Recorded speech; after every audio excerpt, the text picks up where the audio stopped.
우리에게 주시는 말씀은 창세기 2장 18절에서 19절과 요한복음 13장 34절까지의 말씀입니다. 우리가 한 절씩 교독하고 마지막 절은 함께 읽도록 하겠습니다. 여호와 하나님께서 말씀하셨습니다. 사람이 혼자 있는 것이 좋지 않으니 내가 그에게 알맞은 돕는 사람을 만들어 주겠다. 그래서 여호와 하나님께서 흙으로 온갖 들 짐승들과 곤충의 온갖 새들을 다 빚으시고 그것들을 아담에게로 데려오셔서 그가 어떻게 이름을 짓는지 보셨습니다. 아담이 각 생물을 무엇이라 부르든지 그것이 그의 이름이 됐습니다. 내가 너희에게 새 계명을 준다. 서로 사랑하라. 내가 너희를 사랑한 것 같이 너희도 서로 사랑하라. 아멘. 이제 안사벨 목사님 나오셔서 강고를 전해주신 후 연애를 모르는 당신에게 라는 제목으로 하나님의 말씀을 증거해 주시도록 하겠습니다. 연애를 모르는 당신에게라는 제목으로 여러분 함께 말씀을 나누도록 하겠습니다. 제가 신대원 기숙사에 살 때 일입니다. 저는 뭐 기타를 잘 못 치지만 다른 전도사님들은 같이 사는 이제 전도사님들은 교회에서 찬양 인도를 대부분 하기 때문에 이제 기숙사 복도에 들어서게 되면 심심치 않게 룸에서 기타와 찬양하는 소리가 들립니다. 어느 날 강의가 끝나고 기숙사에 들어서는데 제가 살았던 방 근처에 이제 다가가니까 기타와 찬양 소리가 막 들리기 시작했습니다. 목소리를 들어보니 저희 룸에 이제 막내 동생이 기타를 치며 연습하고 있길래 방에 들어가서 계속 들어봤습니다. 마치 우리 재영민 전도사님처럼 목소리가 아주 좋고 기타 실력도 있어서 듣기에는 좋았습니다. 그랬더니 이제 제가 들어가서 이제 기타 찬양하고 있는데 옆에 앉아갖고 가만히 있었더니 그 동생 전도사님께서 제 눈치를 보더니 갑자기 이제 음악을 이제 노래를 멈추는 것이었어요. 그래서 제가 계속 하라고 너무 좋다고 이렇게 응원하면서 했는데요. 그 전도사님이 그 찬양을 멈추고 그 다음 이어서 간 곡이 있었는데요. 그 노래가 되게 뭔가 슬펐습니다. 워낙 기타를 잘 치시잖아요. 그래서 기타를 치고 가는데 노래가 이런 노래였습니다.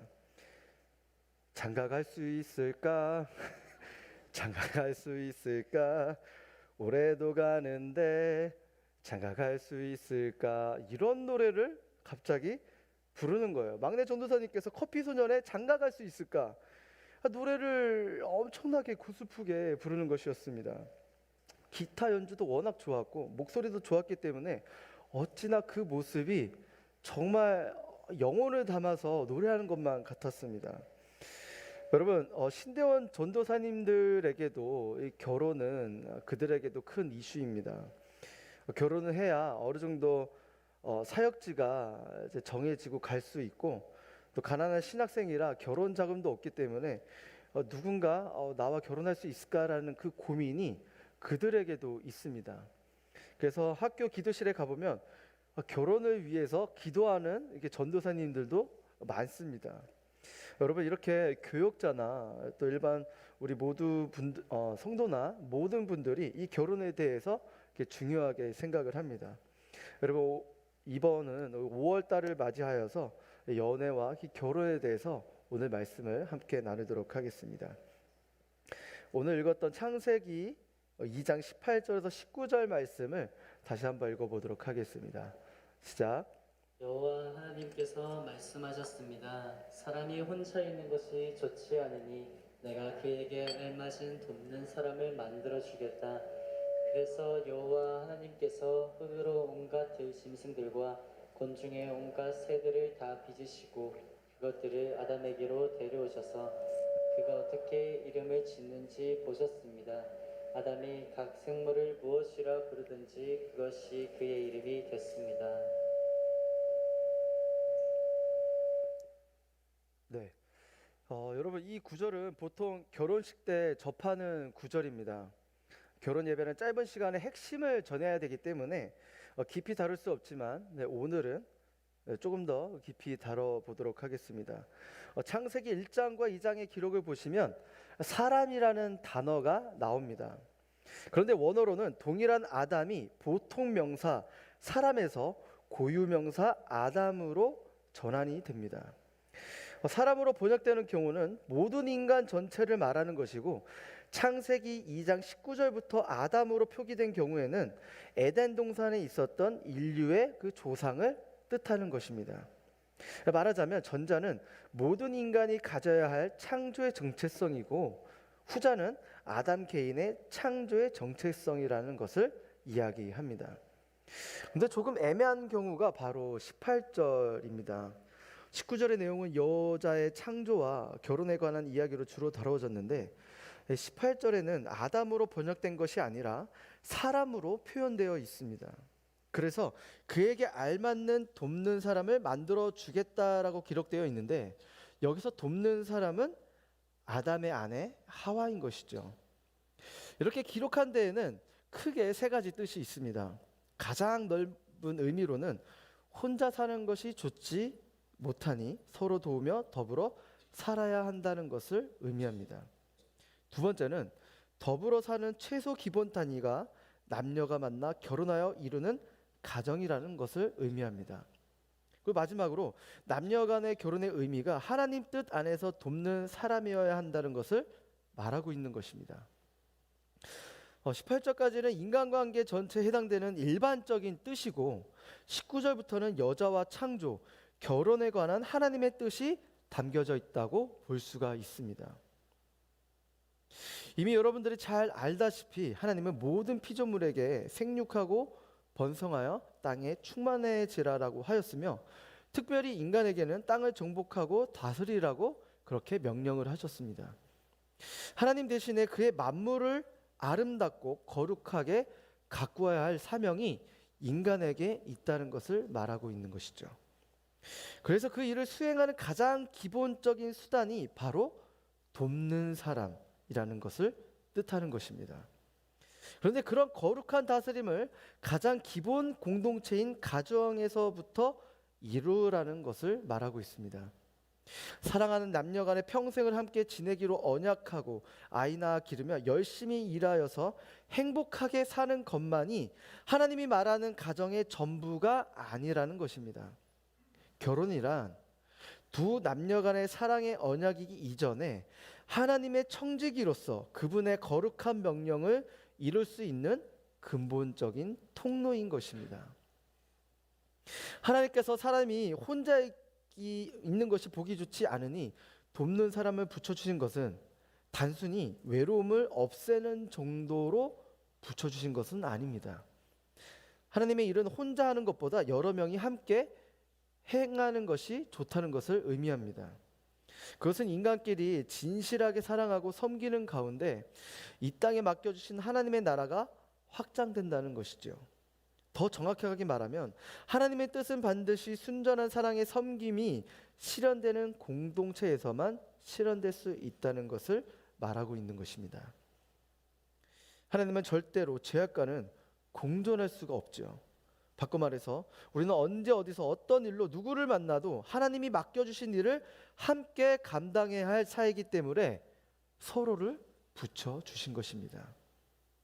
하나님께서 서로에게 도움을 주는 사이가 되어야 한다는 뜻이죠. 같은 순, 같은 팀, 공동체 안에서 서로가 존재하는 것은 서로를 돕기 위해 하나님이 붙여주신 것입니다. 여러분 한번 좌우 옆 사람을 한번 바라보시겠어요? 좋게 보이든 아니면 믿게 보이든 원수같이 보이든 그 사람이 여러분이 도울 사람입니다. 우리 옆 사람에게 한번 이렇게 이야기해 보겠어요? 제가 좀 도와줄게요. 네, 서로가 도와주는 사이인 것입니다. 여러분 세상 사람들은 어떤 관계로 주변 사람들을 관계 맺고 살아가고 있나요? 한번 생각해 보세요. 모두가 다 그렇지는 않지만 대부분 그들의 인간관계는 상대로부터 나의 유익을 구하는 것이 최우선적으로 생각하며 관계를 맺습니다. 재물이 있고 실력이 있는 자에게는 고개를 숙이고 아무 유익이 없다고 생각된 상대방에는 상대를 하지 않는 사람들이 많습니다. 또한 상대방이 나에게 잘해주는 모습을 볼 때 여러분 어떠한 생각이 드시나요? 목적이 있나? 왜 갑자기 나한테 잘해주지? 막 그런 생각이 들기도 하고 어떤 사람은 나를 무시해서인지 어느 정도 선을 딱 그으면서 그 정도까지만 나를 대해주는 사람을 여러분 만날 수가 있게 되는 것입니다. 그만큼 세상에서 목적을 가지고 계산적으로 관계를 맺는 사람들도 있는데 모두가 다 그렇지 않지만 그래도 대부분 그런 관계들이 많이 있습니다. 그렇다면 우리는 하나님의 자녀로서 어떤 인간관계를 맺어야 하는 것일까요? 이런 세상적인 관계와 정반대로 관계를 맺으면 되는 것입니다. 세상 사람들도 얼마든지 순수하게 남을 도울 수 있는 사람들도 있습니다. 뉴스에 보면 나오잖아요. 코로나 시대 때 가운데 돈줄 내준다는 사건들을 보면 정말 그들을 위한 순수한 마음들이 분명 그들 가운데도 있습니다. 그러나 그들의 사랑에 부족한 것은 그 안에 하나님이 전혀 개입되지 않았다는 점입니다. 그것이 우리와 세상 사람과의 그 관계 안에서 다른 점인 것입니다. 여러분, 우리가 만나는 모든 사람들은 하나님의 목적이 있어서 여러분 우리에게 붙여주셨다는 생각이 우리가 필요합니다. 나와 연애하는 사람이나 현재 같이 순회 있는 순원들, 또 예배를 함께 섬기는 팀원들, 또 더 나아가 CH 플러스의 공동체에서 속한 모든 사람들은 하나님께서 하나님의 뜻을 가지고 우리에게 붙여준 하나님의 사람들인 것입니다. 그들과 교제하는 가운데 하나님의 구체적인 계획은 우리는 다 알 수 없으나 반드시 하나님의 뜻은 언젠가 실현될 것이라고 우리는 믿어야 하는 것입니다. 그래서 내가 지금 교제하고 있는 이성 친구, 순원, 팀원, 공동체 사람이 남이 아니라 상대방과 나와 관계 안에서 하나님의 나라가 확장되고 그분의 영광이 드러날 것을 우리는 소망해야 하는 것이죠. 그와 교제하는 가운데 하나님의 구체적인 계획은 오랫동안 모를 수 있지만 반드시 그분의 뜻은 언젠가 실현될 것이라고 믿어야 하는 것입니다. 현재 제가 여러 종류의 사람으로 한번 같이 권면을 하려고 하는데요. 이 뜻 안에서 먼저 연애를 쉬고 있는 분들에게도 한번 이렇게 말씀을 드리려고 합니다. 여러분들 현재 연애를 쉬고 계시는 분들이 다수가 있는 줄로 압니다. 저는 이런 분들에게 연애를 못하는 것이 아니라 안 하고 있는 것이고 자발적으로 쉬고 계신 분들이라고 생각이 듭니다. 여러분 맞죠? 말씀 못하시니까 그건 아닌가 봐요. 최대한 여러분들을 잘 포장하려고 했는데 연애를 못하고 계신 건가요? 아무튼 네, 이런 분들에게 말씀드리고 싶은 것은 자신에게 붙여진 주변 사람들을 잘 살피시고 도와주시기를 바랍니다. 돕는 사람은 멀리 있는 것이 아니라 가까이 있는 것입니다. 그들에게 유익을 얻으려고 하는 관계가 아니라 하나님께서 이 사람을 붙여주신 뜻과 계획을 깨닫고 여러분 잘 도와주시기를 바랍니다. 여러분 하나님의 계획은 모릅니다. 혹 그러다가 주변 사람을 잘 도와주고 또 잘 섬기다가 썸을 타서 형제님이 나의 오빠가 되고 자매님이 자기야가 되며 그리고 나중에는 여보까지 될 수가 있는 것입니다. 그래서 여러분 멀리 찾지 마시고 가까운 데서 여러분 찾기를 바랍니다. 그리고 두 번째 종류의 사람, 믿는 사람들과 현재 연애 중인 사람도 있습니다. 여러분 현재 크리스천끼리 연애하고 계신 분들도 있을 거예요. 또 결혼하신 분들도 있을 것입니다. 자, 그런 경우는 여러분의 교제를 통해 결혼을 통해서 하나님의 사랑과 거룩함이 드러나기를 노력하시기를 바랍니다.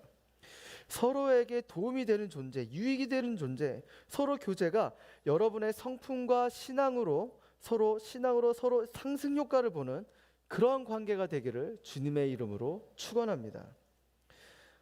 여러분 그런 분들끼리 공동체 안에서 사귀는 분들끼리 여러분 따로 공동체와 분리되어서 막 음산한 곳으로 가지 말고 기도와 예배하는 자리, 섬기는 자리에 나오셔서 서로에게 도움이 되고 공동체에도 도움이 되는 그런 아름다운 교제가 되기를 주님의 이름으로 축원합니다. 하나님과 사람에게 사랑스러운 관계로 계속해서 이어지기를 주님의 이름으로 축원합니다. 저는 우리 공동체에는 그런 커플이 없다고 생각을 하고 믿습니다. 주로 교회에서 사귀는 커플들을 보면 처음에는 공동체 생활을 잘 하다가도 점점 공동체와 분리되어 따로 신앙생활을 하는 커플들을 보게 됩니다. 다시 한번 말씀드리지만 그렇게 섬기는 자리들도 내려놓고 공동체와 분리되어 여러분 그들만의 시간만을 가지다 보면 어느 순간 하나님과의 관계에서도 분리되어집니다. 궁극적으로 하나님의 나라를 확장하기 위해 둘만 붙여주신 것이 아니라 우리 모두를 붙여주셨고 공동체를 붙여주셨는데 그 둘만 계속해서 다른 시간을 갖고 공동체를 떠나 시간을 가진다면 하나님과의 관계에서도 점점 분리되어지고 멀어질 수가 있는 것입니다. 그리고 세 번째, 믿지 않는 사람과 연애 중인 분들, 이런 분과 교제하는 분들은 상대방을 위해 기도하며 예수님의 십자가 구원의 은혜로 초청하기를 또 기도하며 간구하시기를 바랍니다. 선교사적 마인드로 본인 스스로가 무장하여 그를 사랑하기를 바랍니다. 그러나 여러분 반드시 알아야 할 것은 하나님께서 믿지 않은 이성 친구가 당신과 교제하고 있을 때 하나님을 믿지 않을 수도 있습니다. 그 당신과 깨진 이후에도 믿을 수 있다는 것을 인지하시기를 바랍니다. 여러분이 땅에 씨를 심고 물을 줄 수 있으나 열매는 여러분 때에 보지 못할 수도 있습니다. 그것을 같이 함께 염두에 두고 인지하고 있어야 됩니다.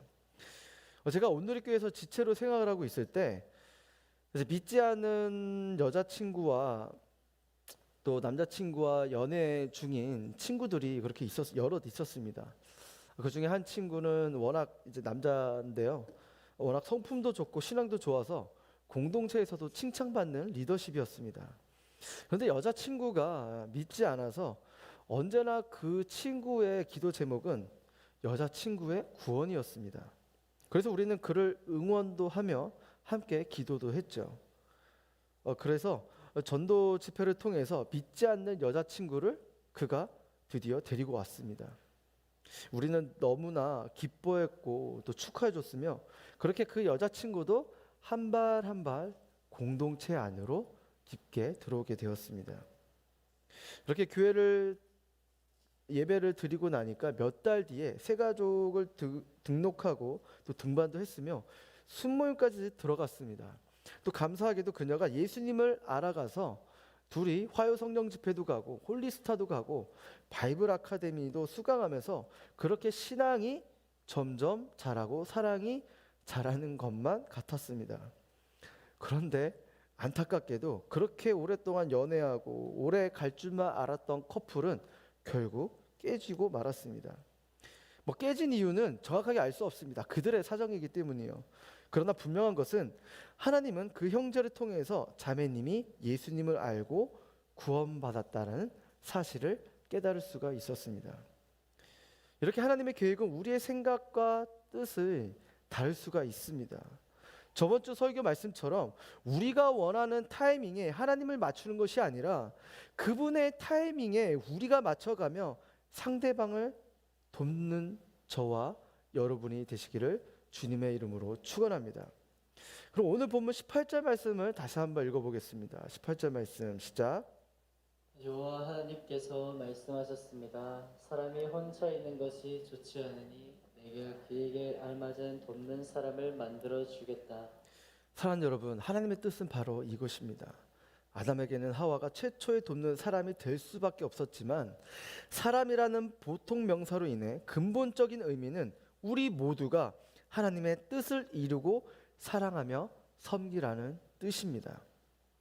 사랑하는 여러분, 우리가 이러한 뜻을 가지고 현재 가까이 있는 순원과 팀원과 또 팀원 그리고 공동체 모두가 서로를 사랑하며 돕는 관계로 발전하시기를 주님의 이름으로 축원합니다.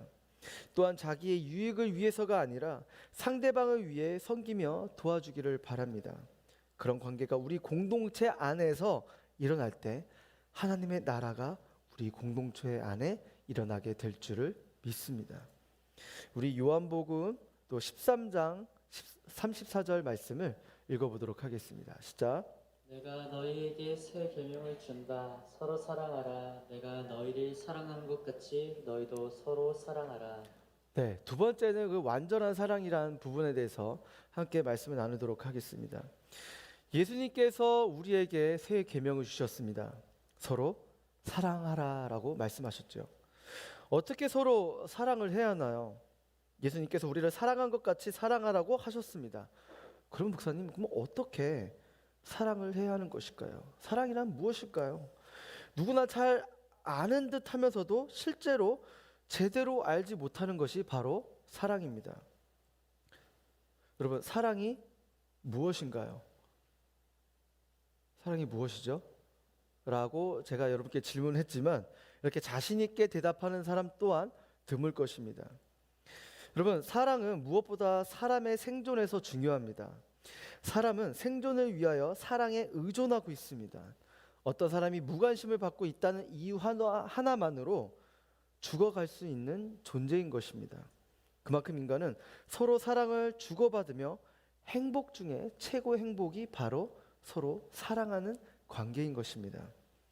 그런데 여러분, 누군가를 사랑하기에 앞서 실패하고 그 아픔이 너무나도 크기 때문에 사랑하기를 두려워하는 사람들이 있습니다.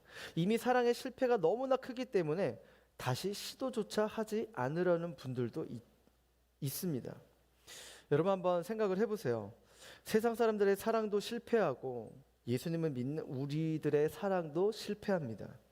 이런 실패하는 사랑의 이유에는 여러분, 사랑의 출발점이 무엇인지 알아야 할 필요가 있습니다. 첫 번째는 사랑을 하기 위해서는 먼저 건강한 자기 사랑이 필요합니다. 끔찍이 자기만 사랑하는 것은 위험하지만 건강한 자기 사랑은 건강한 이웃 사랑의 토대가 됩니다. 사람은 자신을 스스로 사랑할 줄 알아야 상대방을 인정해주고 사랑하는 사람이 될 수 있습니다. 만일 자신에 대해서 열등감을 가지고 있다면 그 사람은 상대방을 진정으로 사랑하기가 어렵습니다. 자기 자신을 인정하고 사랑할 줄 모르는데 누군가의 칭찬과 그 앞자리에서 제3자의 칭찬을 받아들이기가 어렵습니다. 그래서 우리도 칭찬받는 것에 훈련이 되어야 합니다. 공급이 있어야 배급이 가능합니다. 내 안에 칭찬과 사랑이 없는데 어떻게 남에게 칭찬과 사랑을 줄 수가 있겠습니까? 여러분, 그동안 우리나라는 문화에 있어서 칭찬을 하게 되면 아니에요. 천만의 말씀입니다. 너무 쑥스럽습니다. 막 이러면서 이런 말로 대답을 합니다.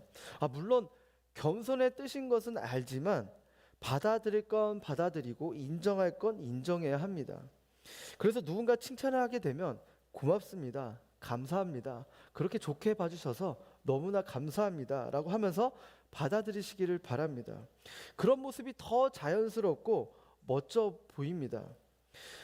저도 이 부분에 있어서 저도 이걸 깨닫고 나서는 스스로 좀 훈련을 하고 있어요. 살다 보니 칭찬의 선물이 주어졌을 때 그것을 거절하면 오히려 칭찬하는 사람이 무안한 경우도 보게 됐고, 칭찬을 부정하면서 자꾸 자기 이야기를 덧붙이는 제 모습을 발견하게 됐습니다. 무언가 있어서 사무엘 목사님은 그거 되게 잘하는 것 같아요. 정말 훌륭하십니다. 그러면 원래 제가 잘 못해요. 막 이것도 부족하고 저것도 부족하고 괜히 제가 그 말을 저를 계속해서 이야기하는 거예요. 이러니까 대화가 서로 어색해지고 좀 그런 이상한 공기가 흐르는 것을 느꼈습니다. 그래서 칭찬에 대한 건강한 반응은 칭찬을 흔쾌히 받아들이고 매듭 지을 줄 아는 것이라는 것을 깨닫게 되었습니다. 그래서 내가 그렇게 칭찬을 공급받을 때 나도 다른 사람에게 칭찬을 나눠줄 수 있는 것이며, 공급과 배급이 원활해야 서로의 관계가 더 좋다는 것을 살면서 점점 깨닫게 되었습니다.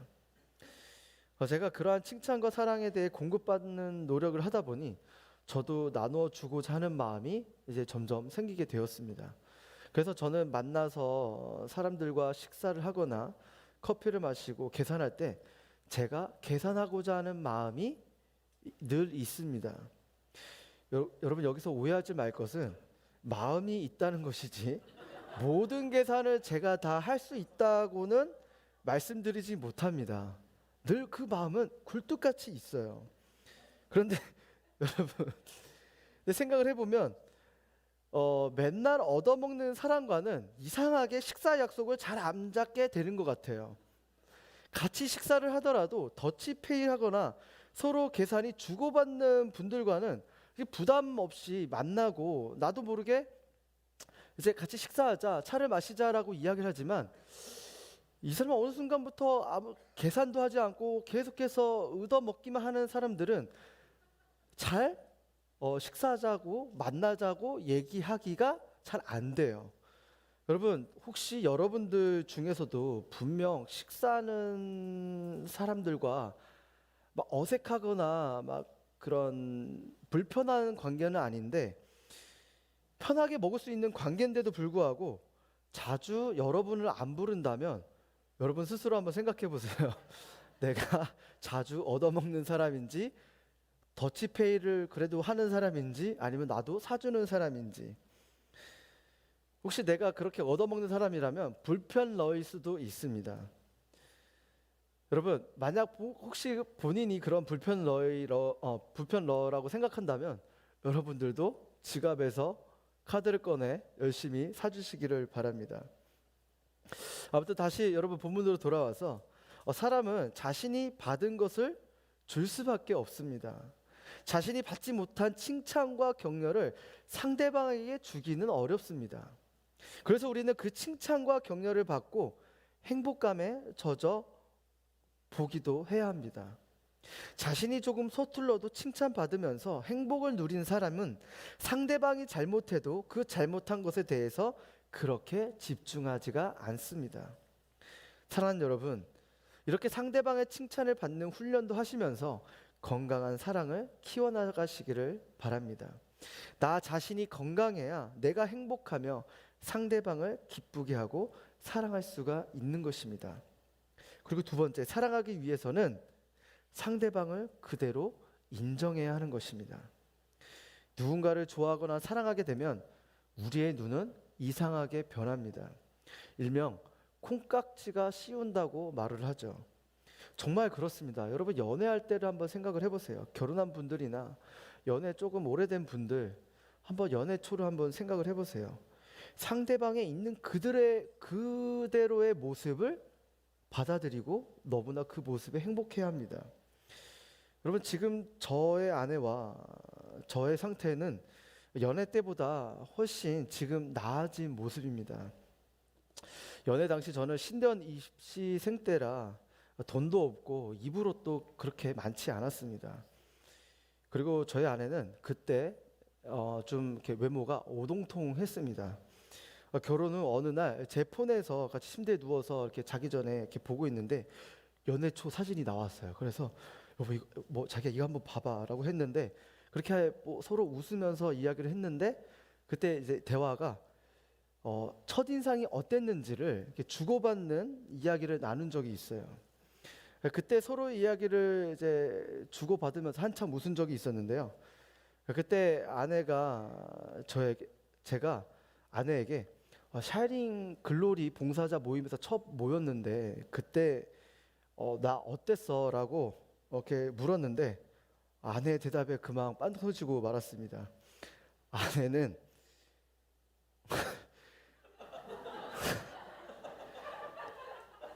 오징어 같이 생겨서 옷도 불쌍하게 입고 다녔어라고 그렇게 말하는 것이었어요. 저는 그때 나름의 옷을 그래도 꾸미고 입고 간다고 생각했는데 아내는 저를 그렇게 바라봤던 것이죠. 그래서 저도 그녀의 말에 응수하고자 넌 소녀 천하장사인 줄 알았어라고 말해 주었습니다. 저는 아내 그때 당시에 애교와 그 활발함을 좋아했는데 연애하고 나니까 아내 애교는 사망하고 없었고 아내는 저의 성품을 좋아해서 결혼을 했는데 계속해서 새롭다라고 이야기하고 있는 것입니다. 이렇게 과거 사진을 보면 서로가 자기 스타일은 그때 아니었지만 그때는 상대방의 허물과 잘못이 분명 보이지가 않았고 서로를 좋아했습니다. 여러분, 바로 이것이 사랑의 출발이자 본질인 것입니다. 하나님의 사랑은 대상을 차별하지 않으시고 무조건적이고 무제한적인 사랑이십니다. 그와 반대로 인간은 대상을 가리고 사랑이 변하여 조건적이고 유한합니다. 하나님의 사랑에는 도저히 미칠 수 없는 사랑인 것이죠. 그래서 흔히 사랑에는 질적인 차이가 있는 여러 종류의 사랑이 있는 것으로 우리는 오해를 합니다. 그런데 여러분, 사랑은 그렇지 않습니다. 사랑이란 완전하지 않으면 이미 사랑이 아닙니다. 사랑을 만약 점수화시켜서 30점, 50점, 100점짜리로 매긴다면 그것은 사랑이 아닙니다. 조건이 붙어 있으면 그것은 사랑이라고 볼 수가 없는 것이죠. 사랑에는 완전한 하나님의 사랑과 불완전한 인간의 사랑 두 종류일 뿐인 것입니다. 여러분, 하나님은 우리에게 완전한 사랑을 보여주셨습니다. 예수님은 십자가에 죽으시기까지 우리를 사랑하셨습니다. 그러나 십자가에 죽으신 것 자체가 사랑이 아니라 그것은 어디까지나 우리에게 사랑을 확증시켜 준 것입니다. 로마서 5장 8절 말씀을 함께 읽어볼까요? 로마서 5장 8절 시작. 우리가 아직 죄인 되었을 때에 그리스도께서 우리를 위하여 죽으심으로 하나님께서 우리에 대한 자기의 사랑을 확증하셨습니다. 아멘. 그리스도께서 우리를 위하여 죽으심으로 하나님께서 우리에 대한 자기의 사랑을 확증하셨느니라. 여러분, 예수님이 우리를 사랑하신 모습은 그 훨씬 이전부터 시작됐죠. 더럽고 추악하며 죄인된 그대로의 모습을 인정하시고 용납해 주셨기 때문에 십자가에 죽으실 수 있었던 것입니다. 이것이 바로 사랑의 출발이자 핵심인 것입니다. 예수님은 우리를 보고 변화하라고 하지 않으셨습니다. 억지로 바꾸려고 하지 않으시고 우리를 있는 그대로 인정하셨고 사랑하셨습니다. 오직 하나님만이 할 수 있는 사랑의 본질을 그대로 십자가를 통해 확증하셨습니다.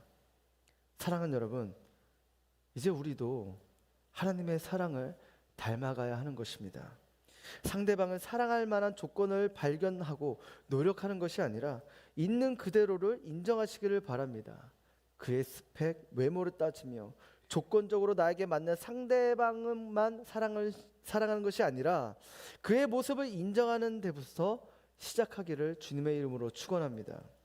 조건을 찾아 연애를 하기 시작하면 그 조건이 사라졌을 때 사랑도 식을 수밖에 없는 것입니다.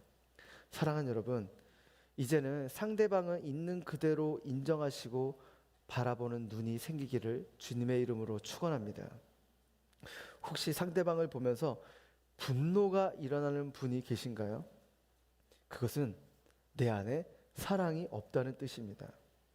이 사랑은 우리의 힘으로 할 수 없지만 이전부터 우리를 사랑하시고 인정하시고 십자가에서 사랑을 확증을 보이신 그 완전한 사랑만이 우리를 사랑하며 우리를 살리게 할 수 있는 것입니다.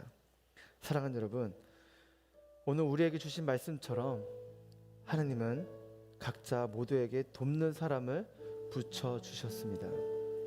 교제 중인 남자친구, 여자친구, 남편과 아내, 그리고 함께 공동체 생활하는 순원, 팀원, 공동체 모두가 여러분의 돕는 사람인 것입니다. 하나님은 여러분들에게 돕는 사람을 붙여주신 목적이 분명히 있습니다. 그래서 나에게 붙여주신 돕는 사람과 관계를 통해 하나님의 뜻을 이루고 하나님의 영광이 드러나는 관계가 되기를 주님의 이름으로 축원합니다. 그리고 주 안에서 건강한 자아를 찾아 여러분 자신 스스로를 사랑하시기를 바랍니다. 또 하나님께서 우리를 조건적으로 사랑하는 것이 아니라 완전한 사랑으로 있는 모습 그대로를 사랑하셨듯이 우리도 상대방을 그렇게 바라보기를 주님의 이름으로 축원합니다. 그 이유는 사랑의 관계는 좋게 보아주는 것부터 시작되기 때문이죠. 마지막으로 우리에게 사랑의 한계가 있음을 인정하시기를 바랍니다. 그래서 그 완전하신 사랑을 그 완전하신 하나님을 사랑할 때 우리도 그 사랑을 닮아갈 수가 있는 것입니다. 우리의 힘과 능력과 노력과 감정으로 사랑하는 것이 아니라 하나님의 그 무조건적인 사랑, 그 완전한 사랑을 서로가 바라보는 것이 아니라 하나님을 바라볼 때 그 완전한 사랑이 우리에게 주어지고 그 사랑을 서로에게 흘려보낼 때 우리의 사랑은 건강하고 지속적이고 아름다운 사랑의 관계가 될 줄을 주님의 이름으로 축원합니다. 여러분, 이제는 오늘부터 이러한 관점으로 여러분 연애와 사랑과 결혼 생활을 하기를 주님의 이름으로 축원합니다.